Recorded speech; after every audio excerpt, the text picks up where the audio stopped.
Use any ATM of your convenience and stand a chance to win gold sovereigns. Lanka.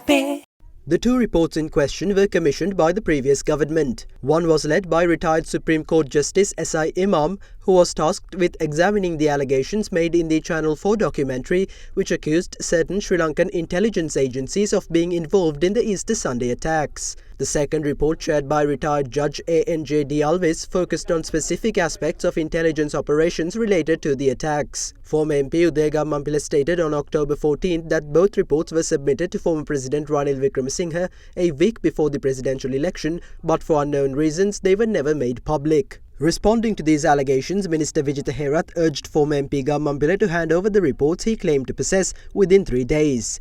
Meanwhile, Archbishop of Colombo, His Eminence Malcolm Cardinal Ranjith, expressed his concerns regarding ongoing political discussions. He pointed out that some individuals have recently started speaking about the Easter Sunday attacks with a newfound sense of grief and are attempting to portray themselves as heroes. However, he stressed that the focus should remain on uncovering who was truly behind the attack.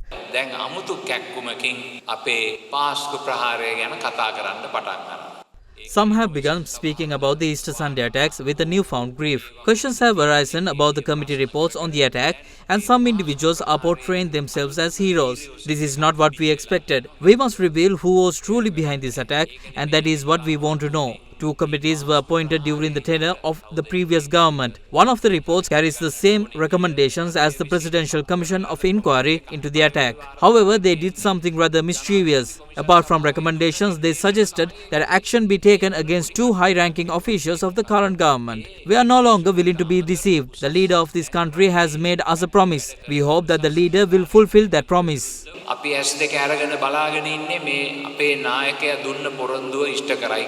Upon the deadline set by former parliamentarian Uday Gammanpila for President Anura Dissanayake to publish the reports expiring at 10 a.m. this morning, a media briefing was convened. During the briefing, citing the reports, Gammanpila stated that the current Secretary to the Ministry of Public Security, Ravi Seneviratne, and the Director of the Criminal Intelligence Analysis Bureau, SSP Shani Abesekara, were negligent in handling intelligence reports regarding the 2019 Easter attacks. At the time of the attacks, Ravi Seneviratne was the Senior Deputy Inspector General of Police and SSP Shani Abesekara was the Director of the Criminal Investigation Department. පාස්කු ප්‍රහාරය පිළිබඳ විමර්ශන කමිටු වාර්තා ප්‍රසිද්ධ කිරීමට අතිගරු ජනාධිපතිතුමන්ට අපි ලබා දුන්න කාලය අද උදෑසන 10ට අවසන් වුණා.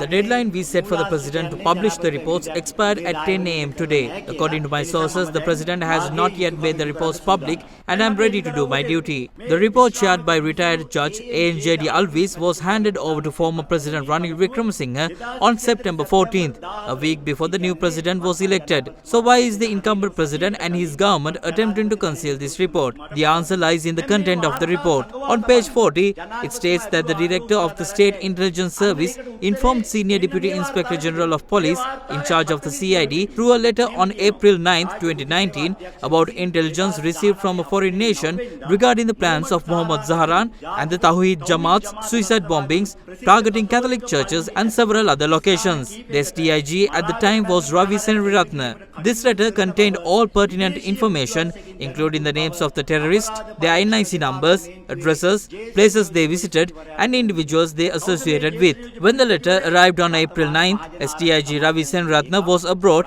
and he claimed that he only received it upon his return on April 16th. When the investigation committee inquired, the DIG's staff stated that they were instructed not to open or forward any confidential letters. As a result of this illegal order, the letter remained untouched on the desk. On April 19th, SDIG Seneviratne forwarded the letter to DIG Nagahamulla of the CID, instructing him to investigate and report by the 1st of May 2019. However, mysteriously, DIG Nagahamulla did not receive this letter until the day of the massacre. The report also highlights that the prior investigations, such as the religious conflict in Kathandi in 2017, the murder of 2 police officers in Vaunathu, the 2018 incident in Mavanalla where a Buddhist statue was damaged, and the explosives found in Vanathamulla in 2019 were all overseen by STIG Ravi Seneviratne. Given his deep acknowledge of the activities of Zaharan and his capabilities, he could have taken immediate action. If it weren't for this negligence, many lives could have been saved.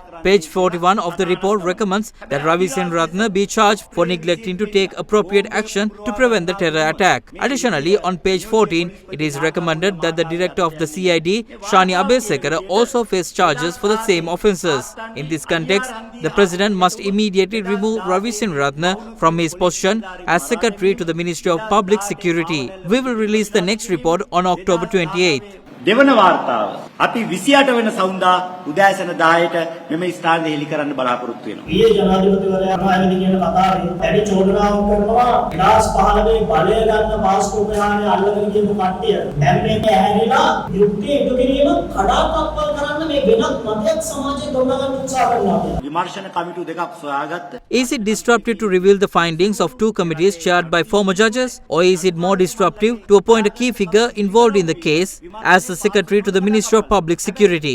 විමර්ශනයේට සහාය වීමත් කඩාකප්පල් වීමත්. ඊයේ රාජපති කාර්යාලය විභාගන ප්‍රකාශයක් කරනවා. මේ කියන වාර්තාවක තියෙනවා රජයේ නිලධාරීන් දෙන්නෙක් ගැන අපි පිළිගන්නේ නැහැ. මොකද මේක පැවති ආණ්ඩුව උදාමතාව තමයි මේක වාර්තාවට එක්වෙන්නේ කියලා. කාදින්තුමා මේක දන්න බව පැහැදිලිනේ. It is now clear that Cardinal Ranjit is aware of this issue. He only spoke out about it yesterday, which shows a betrayal of the Catholic community by concealing the truth. It is illogical to oppose the reports simply because they do not align with his personal views. විරුද්ධ වීම අතිශයින්ම අතාර්කිකයි. විමලාගෙන හිටියේ ඇත්තටම මේ ඌරු දියක් මෙතන වෙලා මහමොලකරු එළියට එයි කියලා නම් ආවටික මදි වගේ. මේ පාස්කෝ විමර්ශනයේ බාරව සිටින්නේ Anyone with an understanding can see the depth of this revelation, how a main accused in the case was appointed as the Secretary to the Ministry of Public Security, overseeing investigation into his own case. If we fail to expose this, the Catholic community will once again be deceived. මේක හෙළි කරේ නැත්තම් තව වතාවක් අපි රැවටුණා කියලා කතෝලික ජනතාවට කියන්න සිද්ධ වෙනවා.